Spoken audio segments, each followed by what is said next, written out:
천지 우주 만물의 창조주 되시는 아버지 하나님, 참으로 이 시간 감사와 영광과 존귀를 모두 하나님 앞에 올려드리오니 오늘 이 예배를 기쁘게 받으시고 예배하는 모든 자들을 찾으셔서 그 심령 안에 하나님의 기쁨과 화평이 그 안에 채워지는 놀라운 역사가 있게 하시기를 원합니다.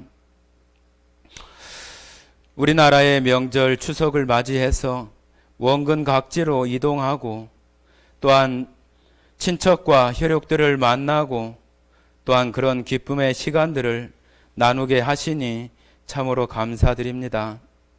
그런 곳에서 내가 구원받은 하나님의 백성인 것을 나타낼 수 있는 좋은 기회로 삼을 수 있게 하시고 우리의 말과 행동을 통하여서 구원받지 못한 그 혈육과 친지들이 나를 통하여 예수 그리스도를 그 사랑을 발견할 수 있는 그런 말과 또한 행동과 태도들이 또한 나타날 수 있도록 인도하셔서 하나님 영광 받으시는 그런 명절이 지나갈 수 있도록 인도해 주시기를 원합니다. 주님, 이 시간 원근 각지로 또한 나아가는 성도들과 그 가정들을 주님 지켜주시고 오고 가는 길 주님 안전하게 다시 또 일상으로 돌아올 수 있도록 주님 지켜주시기를 원합니다. 주님, 오늘 이 시간 영상으로 함께 이 예배에 참여하는 성도들과 가정들 안에도 하나님의 놀라우신 화평과 또한 기쁨과 감사가 풍성히 채워지게 하시는 역사가 있게 하시기를 간절히 원합니다. 주님, 저희들 안에 육체가 연약하고 질병에 연약하고 마음이 연약하여 병들어 있는 그러한 심령과 성도들이 많이 있습니다. 주님, 하나님의 능력을 의지하게 하시고 온전한 마음으로 하나님 앞에 나아가게 하셔서 하나님께서 치유하시고 다시 회복하게 하시는 능력이 나타날 수 있도록 주님 역사해 주시기를 원합니다. 이 시간 병원에서 치료를 받거나 또한 치유 중에 있는 성도와 또한 그 가정의 성도들을 주님 지켜주시고 고통의 그 터널과 그 동굴 속에서도 낭망하지 않고 반드시 나갈 수 있는 통로가 또 그 문이 얼마 남지 않은 것을 보게 하셔서 하나님 앞에 구하고 힘차게 정말로 이겨낼 수 있는 그런 성도의 마음들이 다 되게 하시기를 원합니다. 주님, 오늘 이 시간을 통해서 우리들 마음들이 하나님의 화평과 기쁨과 감사가 놀랍도록 지켜질 수 있도록 주님 역사해 주시기를 간절히 원하오며 우리를 사랑하시고 언제나 우리의 기쁨과 화평이 되시는 고마우신 예수님 이름으로 기도드렸습니다. 아멘. 네, 오늘 말씀 빌립보서 4장입니다.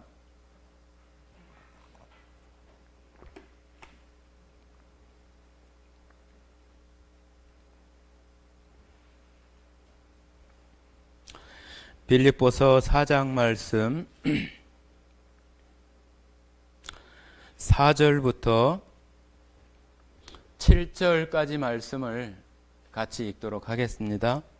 빌립보서 4장 4절에서 7절까지 말씀입니다. 같이 읽도록 하겠습니다. 주 안에서 항상 기뻐하라. 내가 다시 말하노니 기뻐하라. 너희 관용을 모든 사람에게 알게 하라. 주께서 가까우시니라. 아무것도 염려하지 말고 다만 모든 일에 기도와 간구로 너희 구할 것을 감사함으로 하나님께 아뢰라. 그리하면 모든 지각에 뛰어난 하나님의 평강이 그리스도 예수 안에서 너희 마음과 생각을 지키시리라. 예, 2장 말씀도 한번 보겠습니다. 2장 1절에서 2장 4절만 읽도록 하겠습니다. 시간이 많이 지나서 4절만, 빌립보서 2장 4절만 읽도록 하겠습니다. 각각 자기 일을 돌볼 뿐더러 또한 각각 다른 사람들의 일을 돌아보아 나의 기쁨을 충만하게 하라. 예, 오늘 성도님들과 함께 나누고 싶은 말씀은 그리스도의 화평과 기쁨에 그 마음을 지켜라, 마음을 지키라 하는 그런 내용으로 함께 나누고자 합니다. 무엇을 지키라고요? 마음을 지키라. 마음을 지키라고 하는 내용으로 말씀드려 보도록 하겠습니다. 예, 오늘 읽은 빌립보서는 잘 아시는 것처럼 사도 바울이 로마에 그것도 로마 감옥에 있는 그런 수감된 상태에서 기록된, 우리가 옥중서신이라고 이렇게 표현하는 에베소서부터 빌레몬서까지 4개의 성경을 옥중서신이라고 해서 로마 감옥에 있을 때 기록한 성경이다, 그렇게 얘기를 합니다. 그런데 지금 우리가 읽었던 그 말씀 가운데 하나님 앞에 기뻐하라고 하는 내용과 또 우리 안에 기쁨을 충만하게 하라, 그런 내용들이 지금 그 말씀 가운데 이렇게 나오는데, 사도 바울의 그 지금 형편이나 그런 사정을 봤을 때는 뭐 기뻐하거나 즐거워하거나 마음이 화평하거나 감사하거나 그럴 수 있는 그런 생활 여건이 전혀 아니에요. 지금 어디에 있다고 그랬어요? 감옥에 있다고 그랬어요. 감옥에 있는데 어떻게 기쁠 수가 있고 어떻게 화평할 수가 있겠어요? 그런데 하나님께서는 이 사도 바울을 통해서 우리들에게 뭐라고 말씀하시냐 하면은 기뻐하라. 내가 다시 말하노니 기뻐하라. 그리고 나의 기쁨을 충만하게 하라. 그렇게 이렇게 말하고 있는 것을 우리가 읽었어요. 그런데 이 화평이나 기쁨이나 즐거움들이 우리가 살아가면서 이 세상 가운데에서도 아주 좀 일시적이거나 또 좀 제한적으로 우리에게 기쁨을 주기도 하고 또 화평을 주기도 하는 일들이 있습니다. 그러나 세상에서 주는 것은 영원하지도 않고 계속 지속되거나 항상 있지도 않아요. 어떤 사항이 끝나거나 어떤 일이 맞춰지면은 다른 일, 또 다른 상황에 이렇게 놓이게 되어져서 그런 기쁨은 또 사라지고 다른 근심이나 걱정 가운데 또 우리가 휩싸이게 되는 그런 일들을 우리가 자주 이렇게 생활 속에서 겪게 되는 것을 보면서 세상에서 주는 그런 기쁨이나 화평이나 그런 것이 아닌 하나님께서 우리에게 주시는 그런 화평, 그런 기쁨에 대해서 말씀하고 있는 거예요. 자, 하나님이 어떠한 기쁨에 대해서 말씀하고 있는지 같이 한번 보도록 하겠습니다. 요한복음 15장 한번 보십니다. 요한복음 15장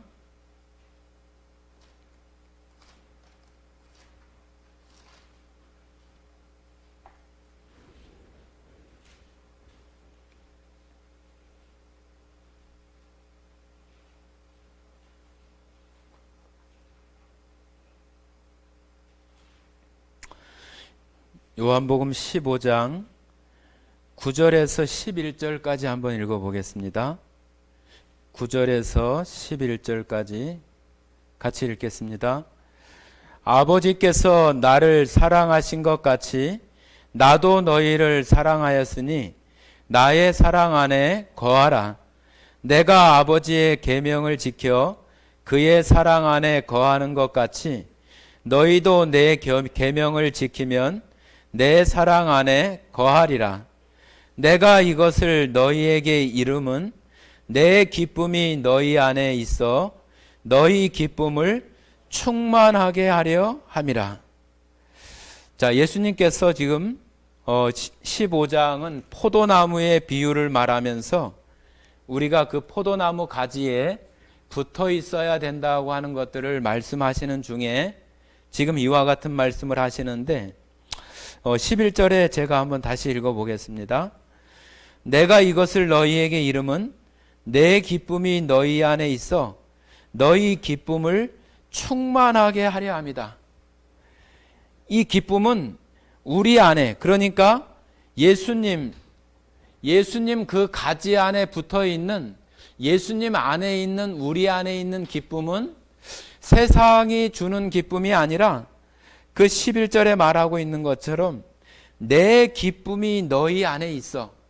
내 기쁨이 너희 안에 있어서 너희 기쁨을 충만하게 하려 합니다. 예수님의, 하나님께서 주시는 기쁨이 우리 안에 들어와야 그것으로 우리의 기쁨이 아주 충만해질 수 있다. 충만하다고 하는 것은 아주 꽉 찼다, 아니면 흘러 넘친다, 그런 그 상태를 우리가 말할 수 있는데, 그러니까 하나님께서 주시는 그 기쁨은 이 세상에서 주는 그런 기쁨과는 전혀 다른 그런 기쁨이라고 말할 수 있는 거죠.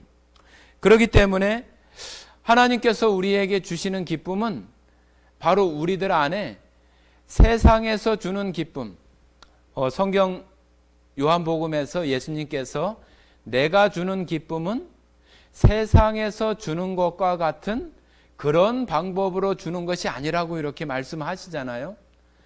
세상이 주는 기쁨과 내가, 예수님이 구원받은 성도들에게, 하나님의 백성들에게 주는 그 기쁨은 세상의 기쁨과는 전혀 다른 방법, 다른 것으로 우리들에게 주신다고 하는 거예요.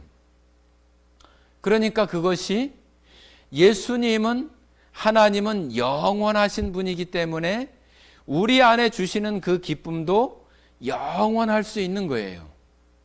세상은 영원하지도 않고 사람들이 주는, 사람의 주는 어떤 그런 것도 사람이 영원하지 않기 때문에 우리에게 줄 수 있는 그러한 것도 영원할 수 없는 것과 똑같아요.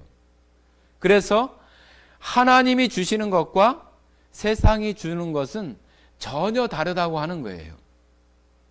그래서 그런 기쁨이 우리들 안에서 충만하게 되어져서 우리가 그것으로 말미암아 내가 느끼고 내가 감정적으로 또 내가 의식적으로 내가 느끼게 되는, 여러분 우리가 기쁘다든지 즐겁다든지 기분이 좋다든지 그런 것들을 내가 기분이 좋아야지 그런다고 이렇게 되는 것이 아니잖아요. 그죠?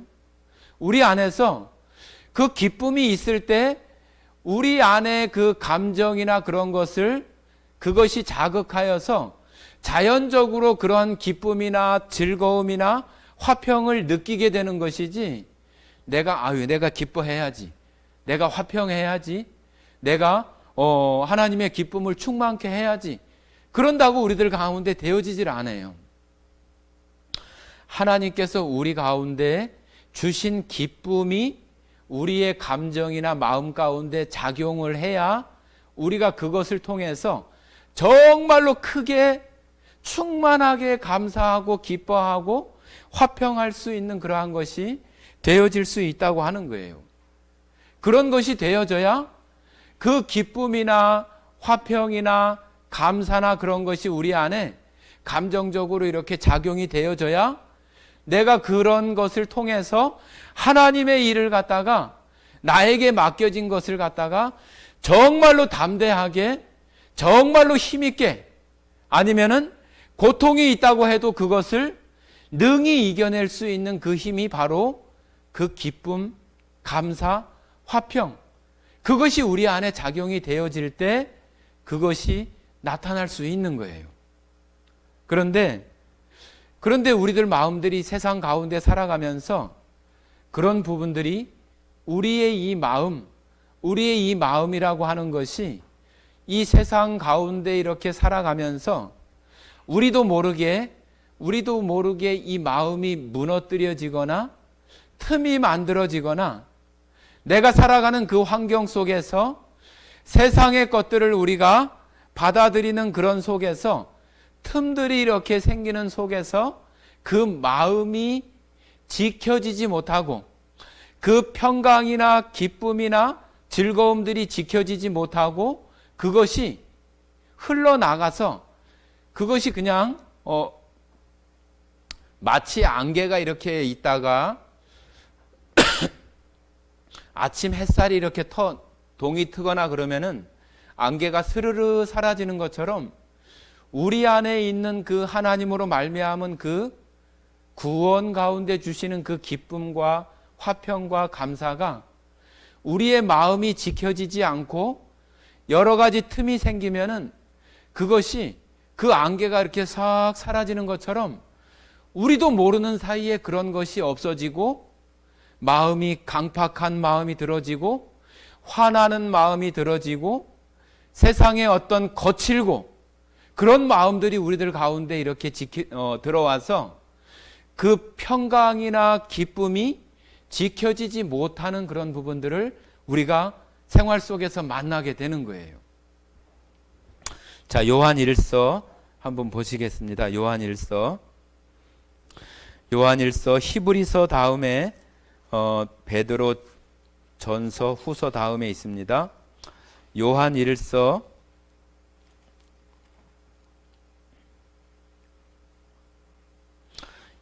1장 4절. 하나님께서 이 성경을 기록하게 하신 그 이유가 여러 가지가 있지만은 바로 우리의 그 화평, 기쁨, 그것을 충만하게 하기 위함이다고 이렇게 1장 4절에 이렇게 말하고 있어요. 요한일서 1장 4절 같이 읽어보겠습니다. 우리가 이것을 쓰면 우리의 기쁨이 충만하게 하려 함이라. 자, 이 성경을 기록한 아주 그 좁게는 이 요한일서를 기록하는 그 사도 요한이 이것을 내가 기록하는 이유는 우리의 기쁨을 충만하게 하기 위함이다. 우리의 기쁨을 충만하게 하기 위해서 이 성경을, 이 요한일서를 기록을 했고, 또 넓게는 이 모든 성경이 하나님의 백성들로 말미암아서 세상이 주는 것이 아니라 하나님께서 하나님 백성들에게 주시는 그 기쁨들이 이 말씀들로 인해서 지켜지고 충만하게 되게 하기 위해서 이 말씀들을 기록했다고 하는 거예요. 자, 그런데 우리의 마음이 이렇게 보여지는 것처럼 담장이 있거나 아니면 높은 이렇게 어떤 펜스가 쳐져 있거나 철조망이 돼 있거나 그런 성벽처럼 이렇게 보여지면은 이렇게 구멍이 났구나 해서 이렇게 닫을 수 있을 텐데 그것을 볼 수가 없어요.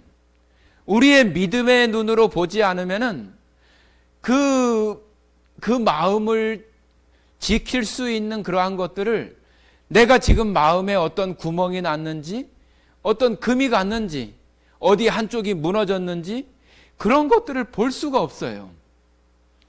그런 것들을 보기 위해서는 우리의 정말로 우리의 그 믿음 또 영적인 것을 분별할 수 있는 믿음의 것들을 분별하는 것을 영적인 분별이라고 하는데 믿음의 것들을 분별할 수 있는 그 영적 시각이 필요해요.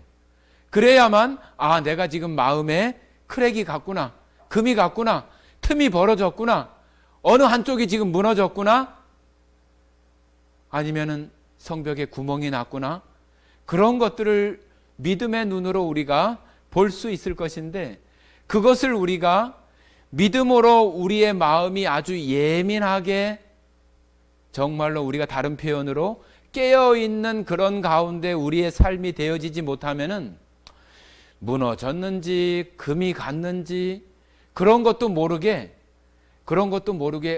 연기가 스며들어오는 것처럼 여러분 지금은 그런 게 별로 없지만은 예전에 우리가 다 연탄을 뗄 때는 연탄가스 맞고 죽는 사람들도 많고 연탄가스 중독이 되는 사람들도 많고 그랬어요.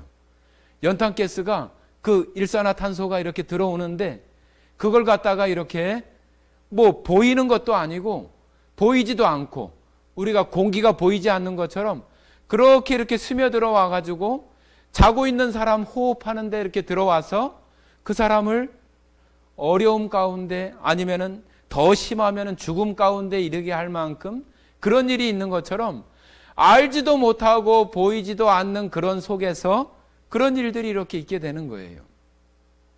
그러니까 마음을 지키기가 쉬워요, 어려워요? 어려워요. 실상은 어려워요. 우리가 하나님 말씀 가운데 깨어 있는 거, 아주 신앙으로 예민하게 되어 있는 그런 것도 어렵고 신앙 가운데 깨어 있는 삶으로 사는 것도 굉장히 어려워요. 왜 어려운지 아세요? 우리가 이 세상 속에 살기 때문에 그래요. 그냥 그것도 꼭 뭐 완벽한 건 아니지만은 이 세상을 떠나서 다른 종교의 어떤 사람들처럼 저 어떤 깊은 산 속에 들어가서 다 그냥 다 담쌓고 그렇게 산다면은 혹시 그런 것들이 좀 지켜지는 것들이 이런 세상 속에 사는 것보다는 좀 나을 수 있을지 모르지만 그것도 온전하지 않아요. 그 마음 가운데 되어지는 욕심이나 생각들을 어떻게 할 수가 없어요. 그런데 우리가 이 세상 가운데 살아가면서 어떻게 그 마음을 지킬 것이냐. 우리가 그런 말씀들을 너무나 많이 듣는데도 이 마음을 어떻게 지키지 못해서 어려움을 겪거나 힘들어하는 그런 가운데 있는 성도나 가정들이 여전히 많이 있어요. 그렇기 때문에 우리가 그런 것들을 믿음의 눈으로 잘 분별해 보지 못하면은, 분별하지 않으면은 이것이 무엇인지 마음을 지키라고 하는데 어떤 거를 지키라고 하는지 그런 것들을 우리가 이해하기가 굉장히 어려운 거예요. 우리의 보는 실체처럼 보이지 않기 때문에 우리의 믿음 안에서 볼 수 있는 것이기 때문에 우리가 그런 것으로 분별하지 않으면 절대로 볼 수 없는 거예요.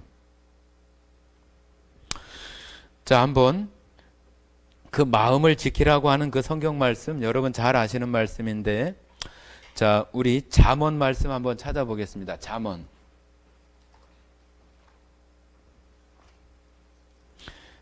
4장입니다.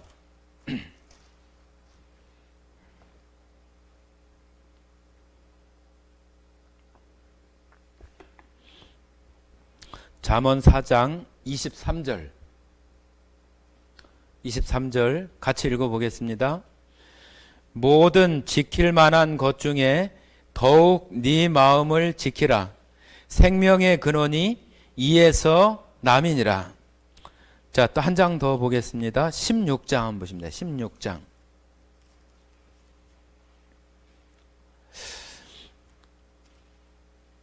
아주 중요한 말씀이에요. 이 마음을 지킨다고 하는 것은 너무 중요해요. 우리가 이 세상 가운데 살아가면서 하나님 앞에 우리의 시선, 믿음을 놓치지 않고 살아갈 수 있는 것이 바로 마음을 지키는 것이기 때문에 너무 중요한 거예요. 16장 32절 한번 보십니다. 16장 32절 말씀, 자, 같이 읽어보겠습니다. 노하기를 더디하는 자는 용사보다 낫고 자기의 마음을 다스리는 자는 성을 빼앗는 자보다 나으니라. 자, 여기 그 뒷부분에 보면은 마음을 다스리는 자는 우리가 전쟁을 하거나 어떤 그 성을 빼앗는 자보다 더 낫다. 보여지는 그런 전쟁에서의 성을 빼앗는 것보다 자기의 마음을 지키고 다스리는 것이 훨씬 더 쉽다는 얘기예요? 어렵다는 얘기예요? 어렵다는 얘기.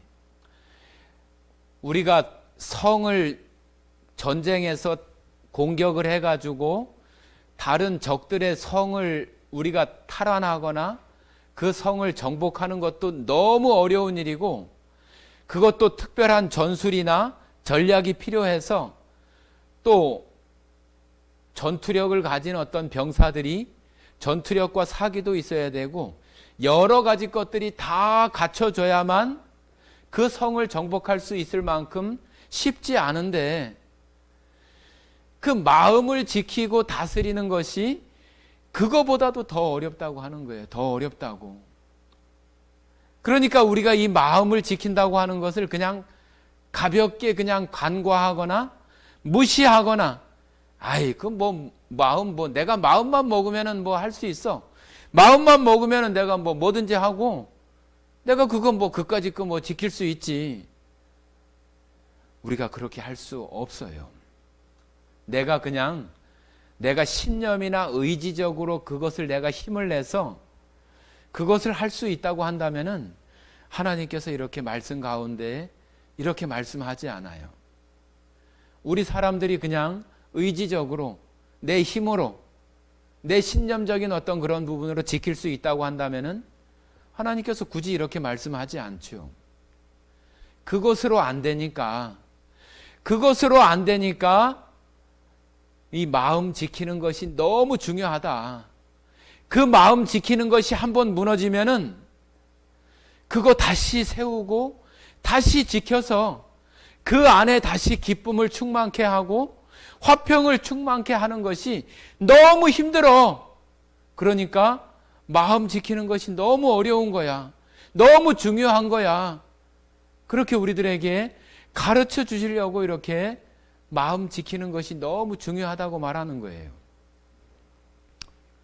4장에 보니까 무릇 지킬 만한 것 어떤 것보다 마음을 지켜라. 마음을. 뭐 다른 거 지킬 거 많지요. 마음을 지키라고 하는 거예요. 마음을 지키라. 여러분, 우리 마음은 우리의 이 모든 그 오감의 어떤 그런 그 감각을 통해서 다 들어오지만은 제일 아주 월등하게 많이 들어오는 것이 뭐냐면 바로 이 눈이에요. 눈.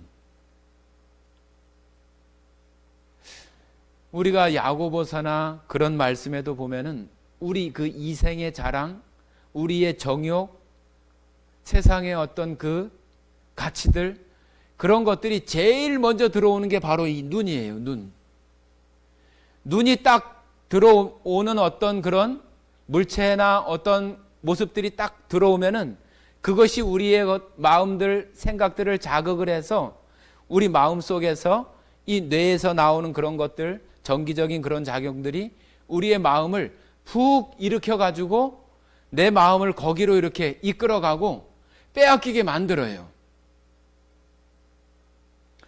다른 것보다 바로 이 눈이 그런 역할을 아주 너무나 크게 하는 거예요. 그러니까 우리가 보는 이 눈으로 우리가 세상 것들도 분별하고 세상 가운데 섞여 있는 믿음에 관한 것들도 분별해야 되고, 또 믿음의 어떤 영적인 믿음의 어떤 그 눈으로 하나님의 것들도 분별해야 되고, 참 이 눈이라고 하는 것이 아주 여러 가지의 모습 속에서 우리의 마음들을 지킬 수 있는 아주 최고로 위험하고 또 최고로 방어할 수 있는 것이 또한 역설적으로 눈이기도 해요. 눈. 그런데 우리가 이 눈을 잘 지키거나 이것에 대해서 간과하면은 그 마음은 아주 그냥 막 온통 막 그냥 일어나는 거예요. 우리가 어떤 젊은 사람들이 어떤 그 청년들이 어떤 이상형의 어떤 남자나 여자를 만나면은 마음을 이렇게 빼앗긴다고 그러잖아요. 네가 내 마음을 도둑질 해갔다고, 도둑놈이라고 이렇게 표현하는 그런 말들로 얘기도 하잖아요. 우리가 그 마음을 빼앗기는 이유가 뭐예요? 내가 눈으로 보니까 뭐 그 사람을 가서 냄새를 맡아봐요? 아니잖아요. 뭐 그 사람을 어디 뭐 피부를 맛을 보는 것도 아니잖아요. 뭐 그 사람 목소리를 들어보는 거나 뭐 그런 건 어느 정도 되겠네요. 그죠? 제일 먼저 들어오는 게 뭐예요? 눈이에요. 눈으로 내가 생각하는 어떤 그 마음속에 나도 모르는 어떤 그런 형상들이 내 눈에 탁 들어오면은 그것이 우리의 어떤 여러 가지 뇌나 마음 가운데 그런 기능 속에서 확 우리 마음들을 확 빼앗아 가버려요.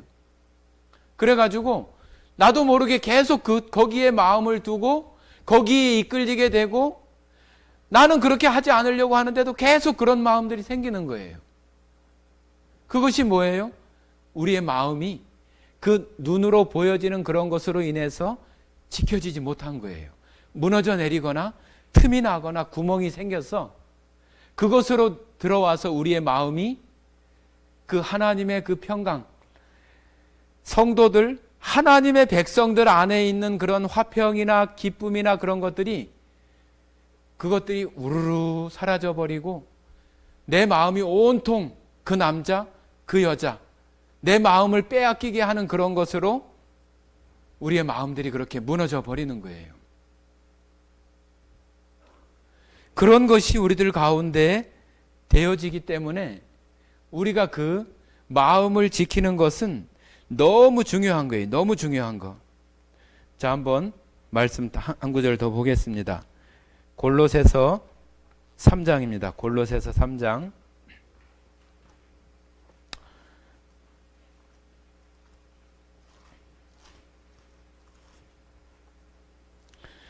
3장 15절.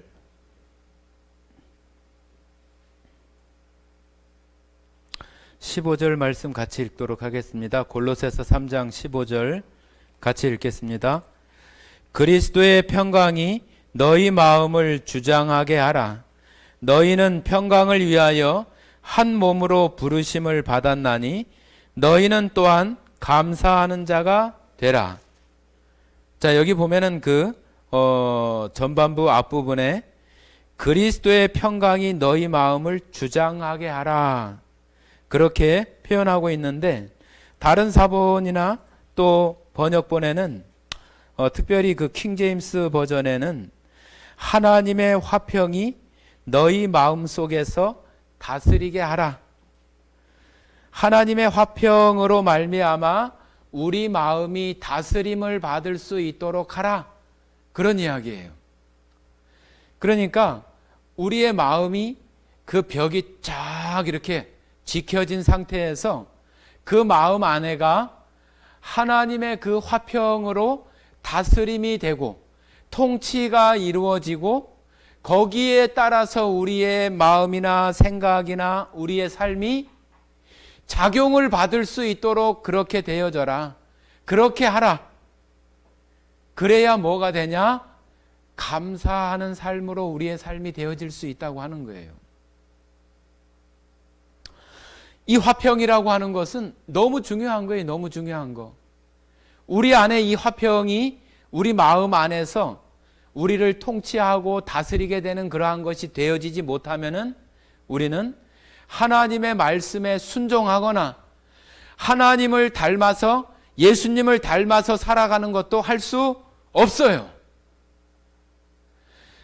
그 화평과 기쁨이 우리들 가운데 작용이 되어져야 우리를 예수님을 닮아가게 하는 힘을 내게 하고 하나님의 말씀을 쫓아서 살아갈 수 있는 그런 담대함이나 그런 역사들을 이루어갈 수 있는 것들을 우리로 하여금 할 수 있게 그 능력을 발휘할 수 있는 게 바로 그 화평이고 기쁨이고 평강이에요.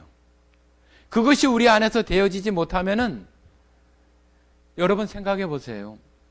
여러분이 마음속에 기쁨도 없고 즐거움도 없고 화평도 없고 평강이 없는데 하나님의 말씀, 찬송, 그러한 것이 내 마음속에 어떻게 기쁨이 되어질 수 있겠어요? 그리고 하나님 말씀에 이렇게 살아가라고, 이것을 쫓아서 살아가라고 하는 말씀을, 그것을 따라서 어떻게 살아가겠어요? 하나님께서 우리에게 그런 말씀의 순종을 통해서 하나님께서 자기의 모든 것을, 생명까지도 우리를 위해서 내어주신 것처럼 하나님께서도 우리의 그런 그 순종의 삶이나 우리가 신앙생활을 하면서 점점 성장하고 성숙하고 성화되어지는 그런 과정들을 통해서 예수님을 닮아가고 우리들도 우리의 전생에 전인격적인 모든 것을 하나님 앞에 전적으로 드릴 수 있는 그러한 데까지 하나님은 이르기를 우리를 원하시는데 내 안에 그것을 내 의지나 신념만 가지고 그것이 될 수 있어요? 없어요. 아이고 그렇게 하면 고통스러운데, 아유 그렇게 하면 힘들잖아, 아유 그렇게 하면 손해보잖아, 그렇게 하면 자존심 상하잖아, 그렇게 하면 창피하잖아. 그런 것들을 어떻게 이길 수 있어요? 그 마음이 예수 그리스도께서 주시는 그러한 기쁨과 화평과 평강으로 그 마음 안이 다스려지고 통치를 받지 않는다면 어떻게 그와 같은 일을 할 수 있겠어요? 여러분, 오늘 정말로 그러한 것들을 여러분 마음속에 깊이 생각하고 지금 내가 그런 어려움 가운데 있다고 한다면 내가 정말로 그런 평강이나 기쁨을 잃어버리고 그러면 이걸 어떻게 하지? 그걸 어떻게 그냥 물을 다시 주워 담는다든지 어떤 물건을 주워 담는다든지 다시 이렇게 채울 수 있는 것이 된다면 좋겠는데 그것이 할 수가 없잖아요. 그 기쁨이나 평강이나 그것이 우리의 안에 다스림이 되어지지 못하면은 그걸 우리가 어떻게 할 수가 없어요. 할 수가 없어. 하나님 앞에 다시 그것이 우리 안에 채워져서 마음이 아주 단단해지고 또 잘 짜여진 그런 속에서 지켜진 가운데 그 안에 다시 그 기쁨이 회복되어지는 것이 있어져야만 될 수 있어요. 여러분 오늘 마음을 지키라고 하는 이 말씀 여러분 아주 그 마음에 이렇게 잘 생각해 주세요. 이 마음을 지키는 것이 왜 이렇게 중요한가 하는 것들을 오늘 구약에 나오는 한 사람, 구약에 나오는 아주 유명한 사람을 통해서 우리가 그가 정말로 이 기쁨이나 화평이 충만할 때 하나님의 그 영의 다스림을 받고 있을 때에 그가 어떤 삶을 살았고 또 그가 그의 그 눈을 통해서 세상의 어떤 권세와 능력을 보면서 그가 어떤 실패를 경험하고 마음이 어떻게 무너지고 그가 다시 어떻게 회복되어지는지를 우리가 잘 배워야 돼요.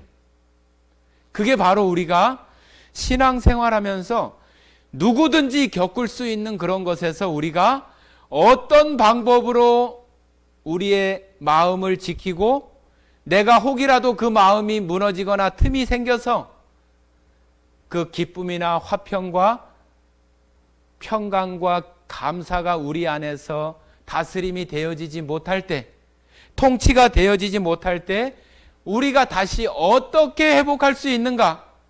그거 너무 중요하잖아요.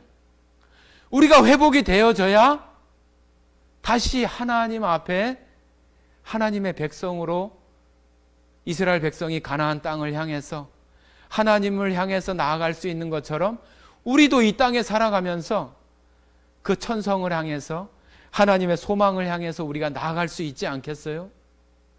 자, 우리 한번 그 유명한 사람이 누군가 하면은 바로 엘리야예요. 엘리야. 누구라고요? 엘리야. 구약 성경의 엘리야를 통해서 여러분과 저가 우리가 이런 그 마음들이 무너지고 우리 안에 평강과 기쁨이 깨어지거나 그것이 우리 안에서 정말로 다 바닥이 나고 다 잃어버린 것처럼 안개가 연기처럼 사라진 것 같이 다 사라진 것 같은 그런 속에서 어떻게 회복할 수 있는지 성경이 우리들에게 어떤 원리와 어떤 가르침을 우리에게 주고 있는가 하는 것을 여러분 잘 그 엘리야를 통해서 잘 따라가면서 우리가 함께 배울 수 있기를 바랍니다. 자, 우리 엘리야는 여러분 잘 아시는 것처럼 구약의 아주 큰 선지자예요. 이 엘리야는 죽지도 않았는데 죽지도 않고 하나님 나라로 끌려 올라간 사람이에요. 불말과 불병거들을 통해서 회리바람 가운데에 하나님께 올려진 사람이 엘리야예요. 구약 창세기에 또 한 사람이 있어요. 누구죠? 창세기 5장에 보면은 에녹이 있어요. 에녹이라고 하는 사람도 365세에 그도 죽음을 보지 않고 하나님과 동행하다가 하나님께서 하나님께로 이끌려 간 자라고 히브리서에 이렇게 말하고 있어요. 그래서 구약 성경에서 아주 유명한 사람이 죽음을 보지 않고 하나님께로 올라간 사람이 바로 두 사람이 있는데 에녹하고 엘리야예요. 그 엘리야는 어떤 것을 통해서 우리들에게 교훈을 주는지 우리가 한번 살펴보고자 하는 거예요. 그 엘리야가 뭐 특별한 사람이었을까? 자, 한번 보십니다. 야고보서 한번 보겠습니다. 오늘 엘리야에 대해서 조금 보도록 하겠습니다. 야고보서 5장입니다.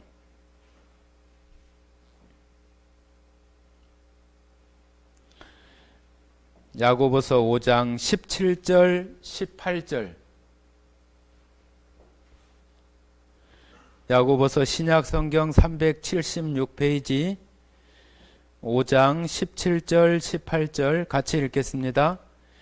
엘리야는 우리와 성정이 같은 사람이로되 그가 비가 오지 않기를 간절히 기도한즉 3년 6개월 동안 땅에 비가 오지 아니하고 다시 기도하니 하늘이 비를 주고 땅이 열매를 맺었느니라.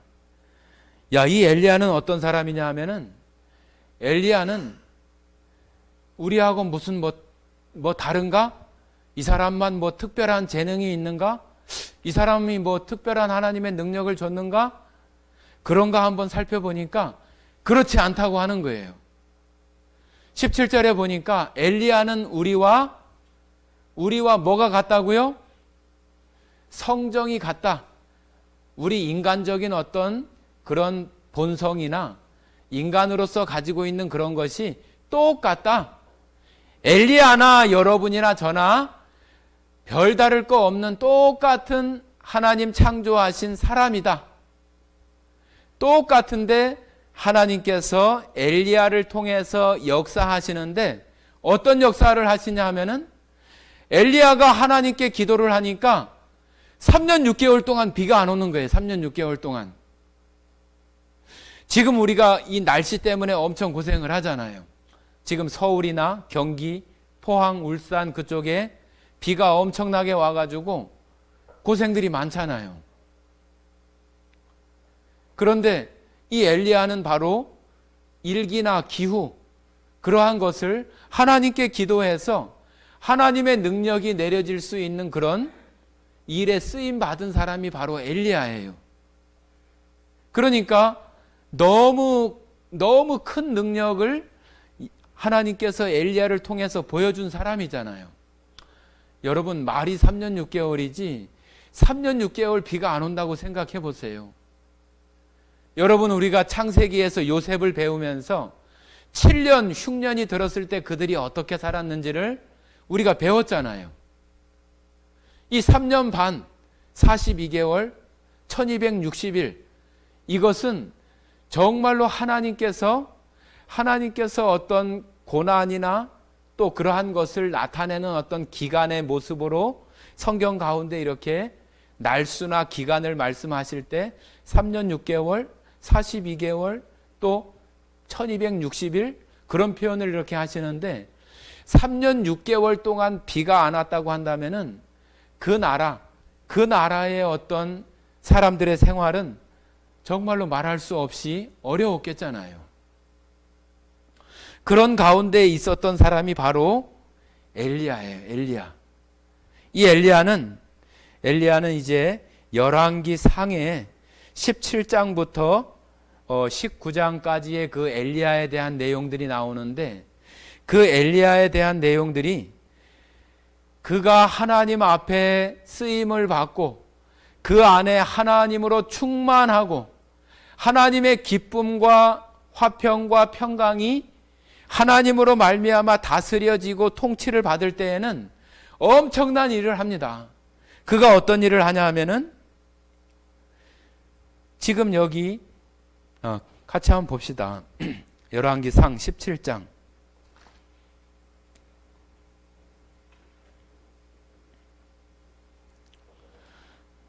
야고보서에 말하고 있는 것이 그냥 말하는 것이 아니라 구약 성경에 나온 것을 야고보가 인용해서 이렇게 말한 거죠. 17장 1절 한번 읽어보겠습니다. 17장 1절, 열왕기상 17장 구약 성경 545쪽 1절 같이 읽어보겠습니다. 길르앗에 우거하는 자 중에 디셉 사람 엘리야가 아합에게 말하되, 내가 섬기는 이스라엘의 하나님 여호와께서 살아 계심을 두고 맹세하노니 내 말이 없으면 수년 동안 비도 이슬도 있지 아니하리라 하니라. 엘리야가 아합 왕에게 말하는 거예요. 내 말이 없으면 수년 동안 비도 이슬도 내리지 않을 거야. 그렇게 아합이라고 하는 그 북이스라엘 왕에게 말하는 거예요. 이 엘리야가 하나님의 그런 그 안에 하나님으로 꽉 채워지고 하나님으로 다스림이나 통치를 받게 되니까 하나님께서 그를 사용하셔서 수년 동안 비가 내리지 않게 하겠다. 이슬도 내리지 않게 하겠다. 그 일을 엘리야라고 하는 사람을 통해서 하시겠다고 하는 것을 말하는 거예요. 자, 14절 한번 볼까요? 14절 같이 읽어보겠습니다. 17장 14절. 이스라엘의 하나님 여호와의 말씀이 나 여호와가 비를 지면에 내리는 날까지 그 통에 가루가 떨어지지 아니하고 그 병의 기름이 없어지지 아니하리라 하셨느니라.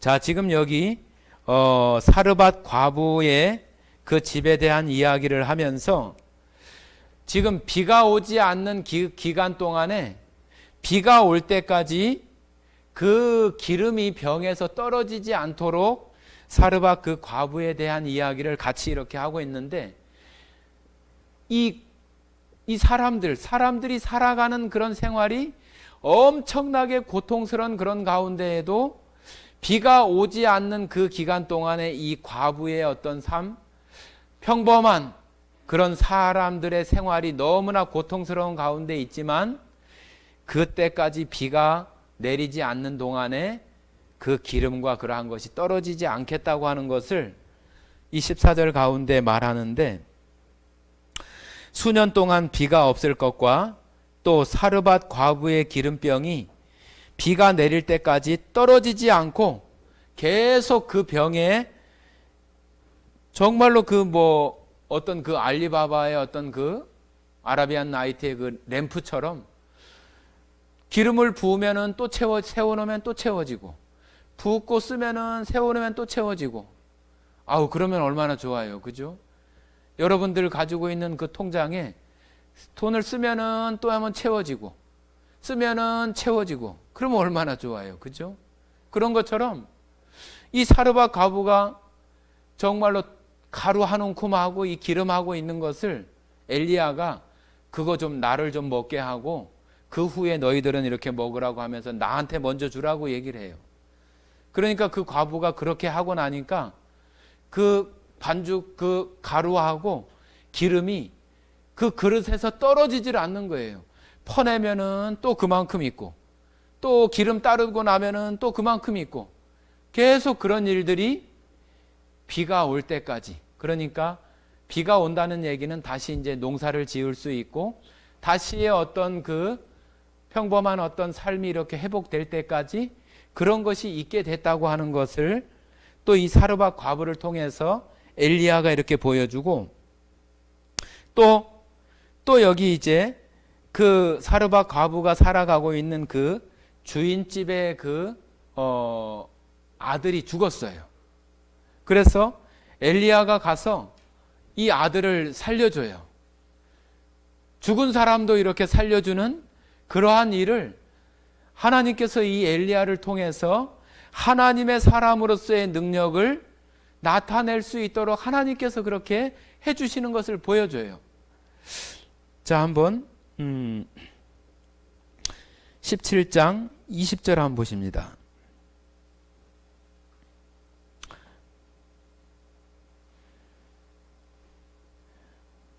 21절 22절 읽어보겠습니다. 21절 22절 같이 읽겠습니다. 그 아이 위에 몸을 3번 펴서 엎드리고 여호와께 부르짖어 이르되 내 하나님 여호와여 원하건대 이 아이의 혼으로 그의 몸에 돌아오게 하옵소서 하니 여호와께서 엘리야의 소리를 들으심으로 그 아이의 혼이 몸으로 돌아오고 살아난지라. 자, 엘리야가 하나님께 이렇게 기도하니까 죽은 사람도 다시 살아나는 그런 역사를 하나님께서 엘리야를 통해서 보여주시는 거예요. 이 엄청난 그 일을 엘리야가 행하는 것을 우리가 보게 되잖아요.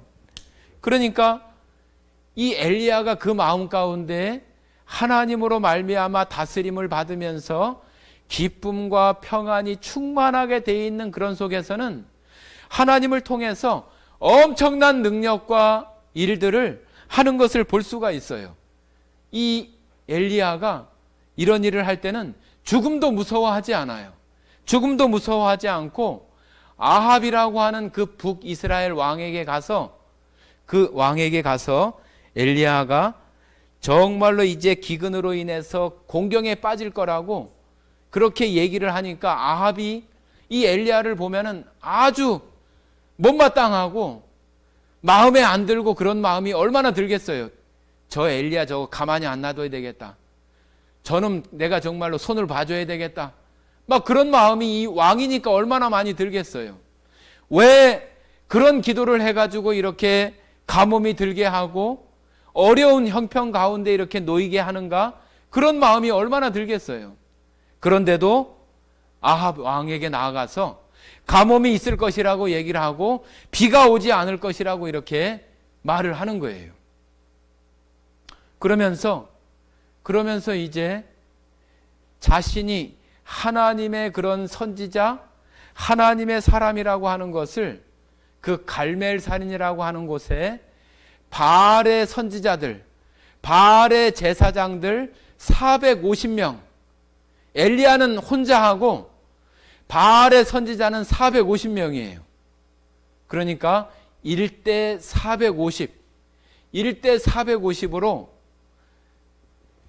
비가 오기를 구하는 그런 제단을 만들어 놓고 거기다가 나무를 쌓아 놓고 그 위에다가 제물을 올려놓고 서로 누가 정말로 참 신인지 한번 그 신을 불러보자 하면서 그 바알의 제사장들, 그 신들이 아침부터 저녁까지 불이 내려와서 이 제물을 태울 수 있도록 이렇게 해달라고 아무리 기도해도 안 되는 거예요.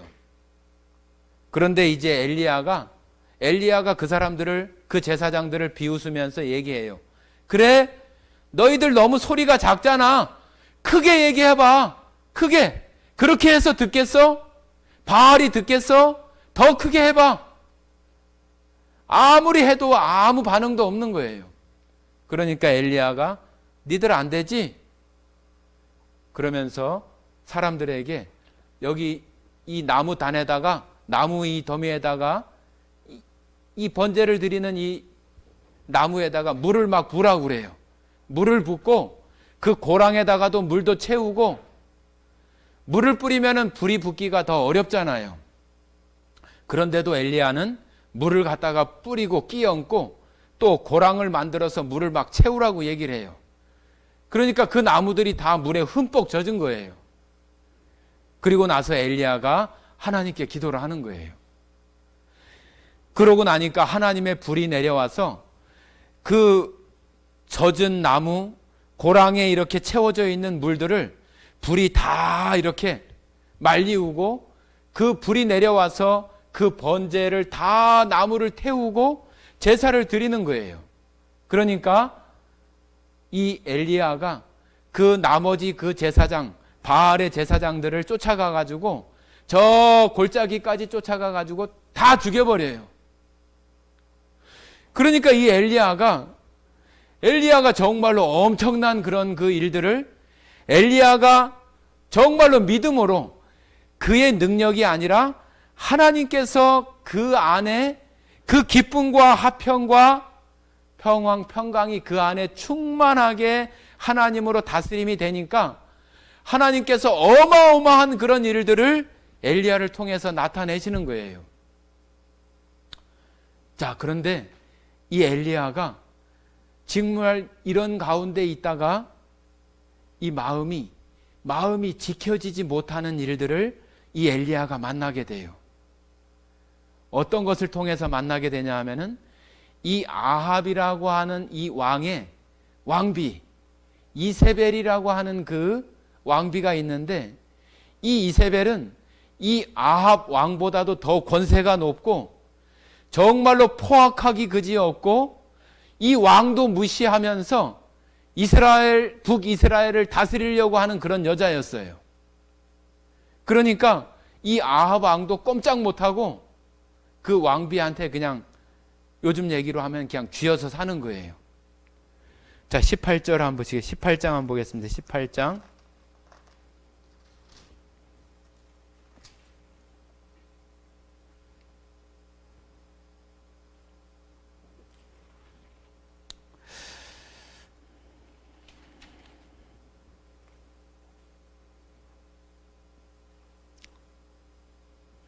(19장입니다) 19장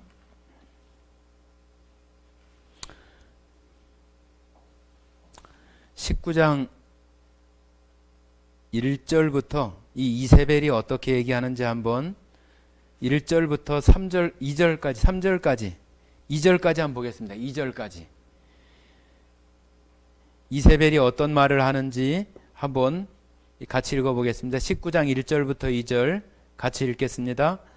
아합이 엘리야가 행한 모든 일과 그가 어떻게 모든 선지자를 칼로 죽였는지를 이세벨에게 말하니, 이 아합이 자기 부인인 그 이세벨에게 이 보고하고 그런 말을 해줄 정도예요. 그러니까 이 아합은 왕이었지만 그냥 허울 좋은 그런 왕이었지, 다 이 이세벨이라고 하는 이 여자가 이 북이스라엘의 실제로 어떤 그 권세를 다스렸던 그런 여자였다고 말할 수 있겠죠. 2절 보겠습니다. 2절. 이세벨이 사신을 엘리야에게 보내어 이르되, 내가 내일 이맘때에는 반드시 네 생명을 저 사람들 중 한 사람의 생명과 같게 하리라. 그렇게 하지 아니하면 신들이 내게 벌 위에 벌을 내림이 마땅하니라 한지라. 자, 이세벨이 지금 뭐라고 그러는 거예요? 너 엘리야, 내가 너 죽여버릴 거야. 네가 이 바알 제사장들을 다 죽였지? 내가 너도 그와 같이 내가 죽여버릴 거야. 그렇게 얘기를 하는 거예요. 그 이야기를 듣는 순간 이 정말로 하나님의 능력으로 하나님의 그 일들을 행하던 이 엘리야가 그냥 콱 죽어버려요. 콱. 기가 콱 죽어가지고, 아이고 이거 나 얘 죽었구나. 이거 큰일 났네. 자, 3절 한번 보겠습니다. 3절 뭐라고 말하는지 엘리야가 3절 읽어보겠습니다.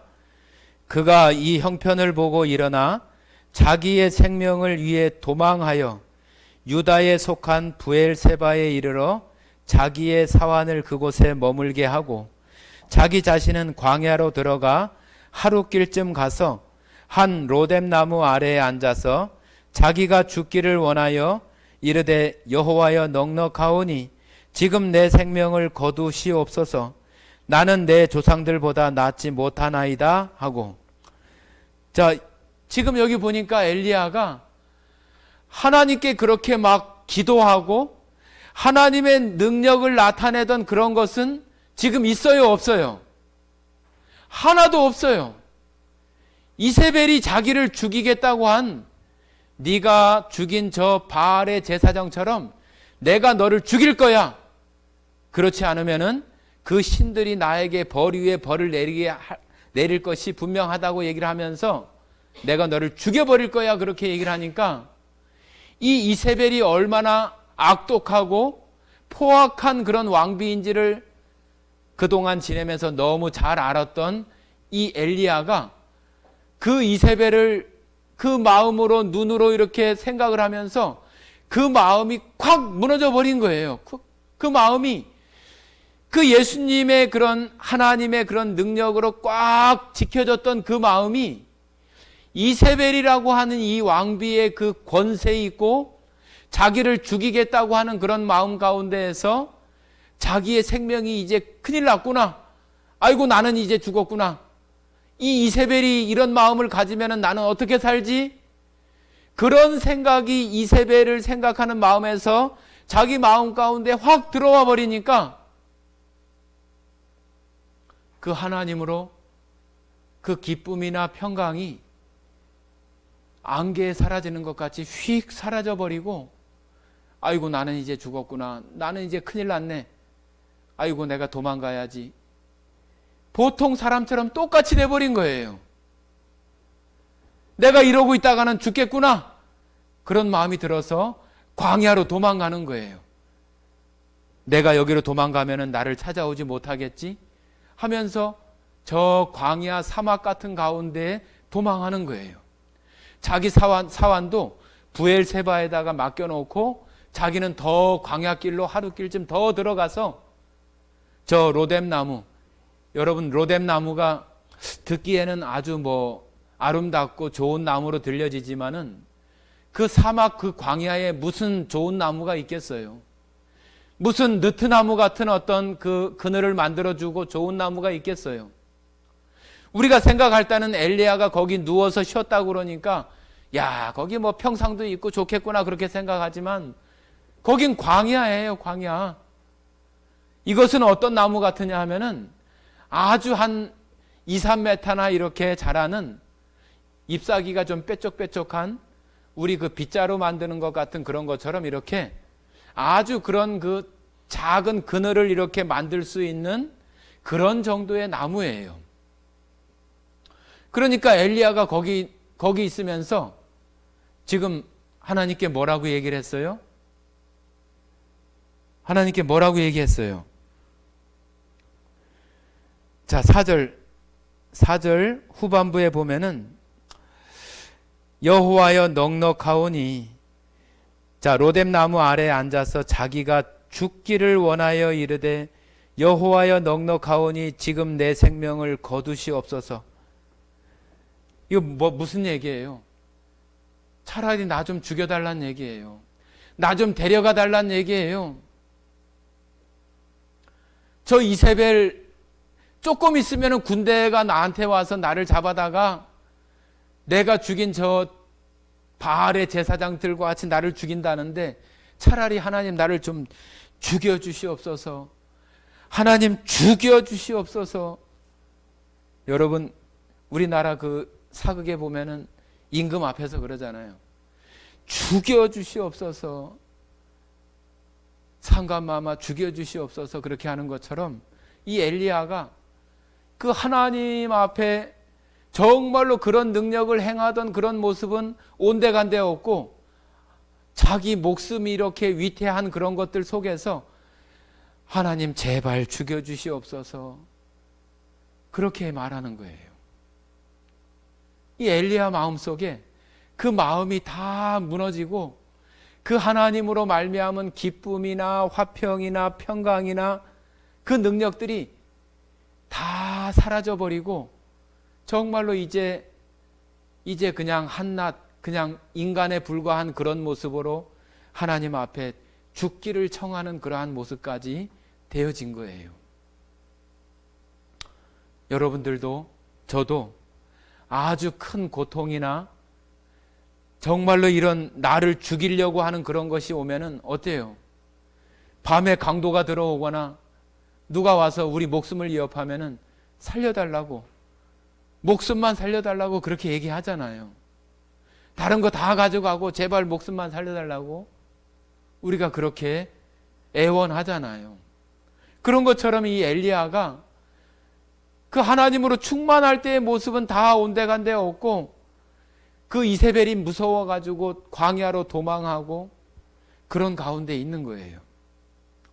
여러분과 저도 얼마든지 이 이세벨과 같은 이런 세상 가운데 되어지는 어떤 권세, 힘, 능력, 나를 고통 가운데 밀어넣는 어떤 이런 상황들이 되어지면은 우리들도 똑같이 아이고 하나님 살려주세요, 아이고 죽여주세요, 아이고 차라리 죽는 편이 낫겠네, 아이고 소망도 없고 나는 이제 끝났네, 이 이세벨이 다스리고 있는 한은 나는 이제 끝났네, 이 북이스라엘 가운데 이제 살기는 끝났네, 그런 마음들이 드는 것처럼 내 마음 가운데 그런 기쁨과 화평과 평강을 잃어버리니까 아이고 하나님께 감사하고 그런 거는 온데간데 없고 이제 죽겠다고 그냥 강팍해지고 하나님을 볼 줄도 모르고 하나님을 찾을 줄도 모르고 그냥 죽겠다고만 하는 거예요. 죽겠다고만. 자, 여러분 이럴 때 어떻게 해야 돼요? 이 엘리야가 그래 하나님께 기도하고 살아나야지 그런 마음 가졌을까요? 못 가져요. 엘리야도 그런 마음 가질 수 없어요. 엘리야도 우리와 똑같은 육체를 가지고 있기 때문에 그래? 내 마음 다시 고쳐먹고 하나님 앞에 살지 뭐. 그렇게 될 것 같은데 그렇게 안 되는 거예요.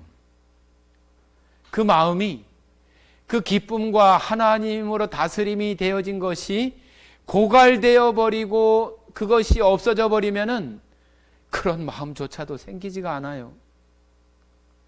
생기지가 않아요. 그러니까 내가 무엇인가를 내가 해야 되겠다고 하는 의욕도 생기지 않고 무기력해지고 그런 마음으로 그 마음은 점점 더 저 동굴 속으로, 저 터널 속으로 계속 깊숙이 내려가는 거예요. 그럼 이거 어떻게 회복될 수가 있어요? 여러분과 저도 얼마든지 그런 가운데 놓일 수가 있어요. 여러분 잘 들으셔야 돼요. 우린 누구나 다 그런 가운데 있기 때문에 여러분 잘 들으셔야 되는 거예요. 자, 어떻게 회복되는지 한번 같이 보도록 하겠습니다.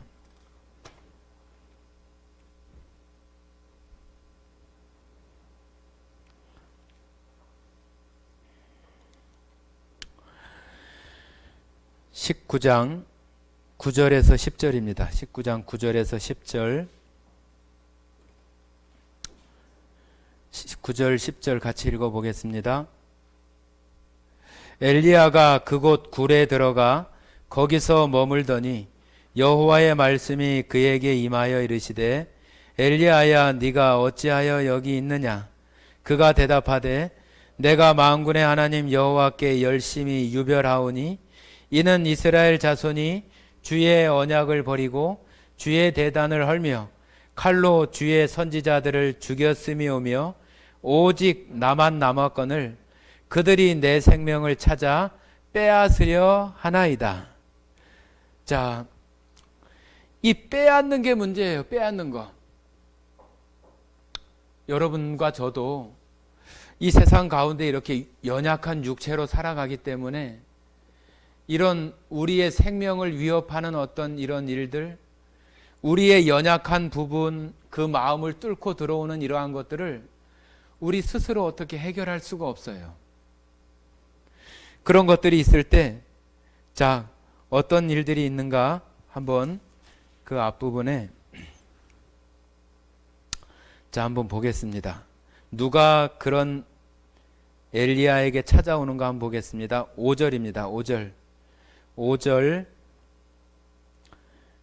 5절부터 7절까지 한번 읽어보겠습니다.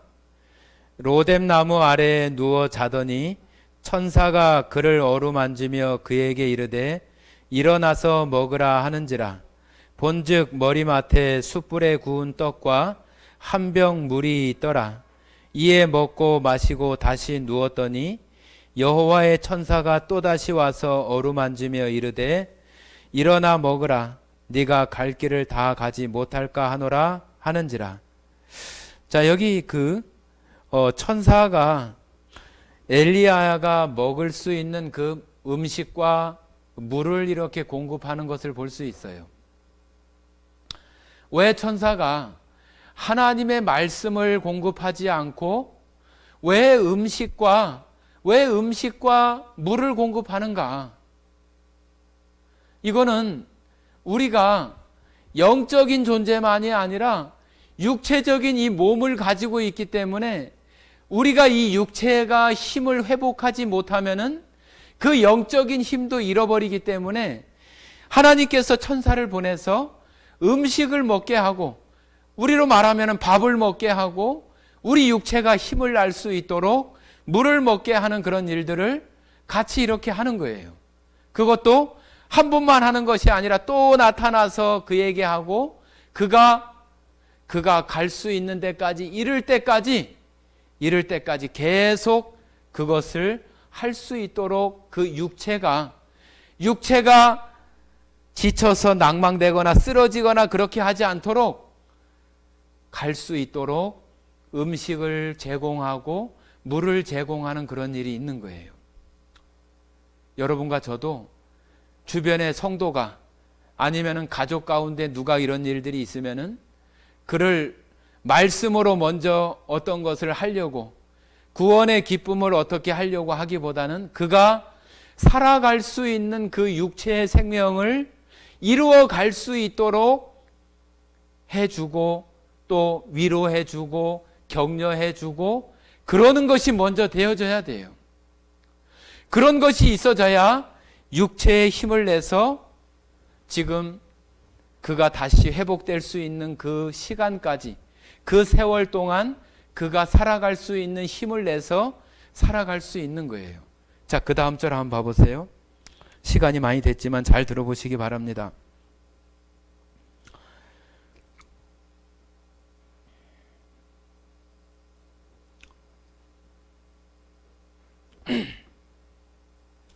자, 8절입니다. 8절 같이 읽어보겠습니다. 이에 일어나 먹고 마시고 그 음식물의 힘을 의지하여 40야를 가서 하나님의 산 호렙에 이르니라. 자, 여기 40주야, 우리가 창세기에서 노아 홍수 때도 40주야를 비가 땅에 쏟아졌다고 이렇게 말씀하시잖아요. 이 40주야라고 하는 것은 우리의 그런 고난이나 고통의 시간, 뭐 딱 40일이라고 뭐 산술적인 그 시간이라고도 말할 수 있겠지만은 그 40이라고 하는 시간을 통해서 고통, 고난, 어려움, 그런 시간을 표현하는 거예요. 이스라엘이 광야에서 40년 있었잖아요. 그죠? 예수님도 40일 금식했잖아요. 이 40이라고 하는 숫자가 그런 의미를 가지고 있어요. 그러니까 이 40일 동안, 이 고난의 기간 동안 그가 걸어서 육체의 생명을 유지하고 살아갈 수 있는 가운데 어디에 이르렀다고 말하고 있어요? 호렙에 이르렀다. 호렙이 어디예요? 호렙산.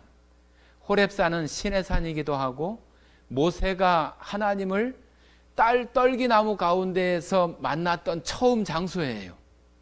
엘리야가 다시 그가 육체의 기력을 회복하고 그 고난의 어려운 시간들을 지나서 하나님의 말씀 앞에 나올 수 있는 그 시간까지 그를 돌봐주고 격려해주고 함께 해줄 수 있는 그런 부분들이 성도의 동료 또 가족들, 그 주변에 있는 사람들의 그런 도움과 격려와 위로와 그런 힘들이 반드시 있어야지만 그가 하나님 앞 그 호렙에 이를 수 있는 그것까지 올 수 있다고 하는 거예요. 우리는 그러한 길까지 우리가 잘 인도해 주고, 그 다음은 이제 호렙산에서 그가 하나님과 만나서 하나님의 말씀으로 회복될 수 있는 그러한 자리까지 올 수 있도록 우리가 그러한 역할들을 해줄 수 있는 사람들이 성도이고 가족이어야 된다고 하는 거예요. 그게 바로 우리가 마음을 지켜야 되는 이유이고, 마음을 지키는 것이 얼마나 어려우면은 이 엘리야가 그런 가운데에서 이렇게 살아가고 이렇게 낙담하고 절망하고 죽게 해달라고 얘기했던 그 엘리야가 다시 회복되는 그런 일들이 어떻게 되어지고 성경에서 어떤 원리를 가지고 우리에게 가르치고 있는가 하는 것들을 우리가 배워야 되는 거예요. 우리가 그걸 배우지 않으면은 우리가 포기하고 낭망하고 옆에 있는 성도 또 가족들을 일으켜 세우는 그런 일들을 이거 어떻게 하지? 어떻게 해야 되나? 그렇게 안절부절하고 그렇게 할 수 있어요. 우리가 그 하나님의 말씀으로 세울 수 없어요. 그것은 그 자신이 직접 하나님의 말씀, 하나님과 대면하는 그런 자리까지 가야 되는 거지, 우리가 그러한 얘기를 해줄 수는 있지만은 그가 그것을 해야 되고 하나님을 만나야 돼요. 만날 수 있을 때까지 우리가 그를 지켜주고 음식을 제공하고 또 물을 제공하고 격려하고 위로하고, 그러한 일들을 누가 해야 돼요? 성도가 해야 되고 가족이 해야 되고 옆에 있는 사람이 해줘야 되는 거예요. 그러고 나면은, 그 기간이 지나고 나면은 그가 반드시 그 구원받은 사람, 하나님의 백성이기 때문에, 엘리야가 하나님의 사람이기 때문에 호렙산에 이르러서 하나님으로 말미암아 다시 회복되어지고, 자기 혼자가 아니라 하나님께서 바알에게 무릎 꿇지 않은 7천을, 이 7천이라고 하는 숫자도 그냥 7,000명이라고 하는 의미보다는 하나님께서 하나님의 사람들을 온전히 남겨두셨다고 하는 것들을 표현하는 숫자예요. 7도 완전한 숫자이고 1000이라고 하는 것도 10에다가 곱하기 100을 한 건가요? 1000을 한 건가요? 그렇게 했을 때 나오는 숫자가 7,000이에요. 7,000. 완전한 거의 전체를 얘기하는 거기 때문에 바로 하나님께서 온전히 지켜주시고 온전히 두신다고 하는 것을 이 엘리야에게 보여주면서, 엘리야가 하나님의 사람 선지자로서 그가 낙담하고 있다고 해서 하나님의 사람이 아니에요? 아니잖아요. 그가 낙담했을지라도 하나님의 사람이고, 그가 마음을 지키지 못하고 낭망된, 죽여달라고 외치는 그 순간에 있어도 그는 하나님의 사람이에요. 여러분과 저가 예수님의 십자가로 구원받은 그러한 생명으로 하나님의 자녀가 된 것은, 그거는 일시적이거나 어떤 제한된 시간까지가 아니에요.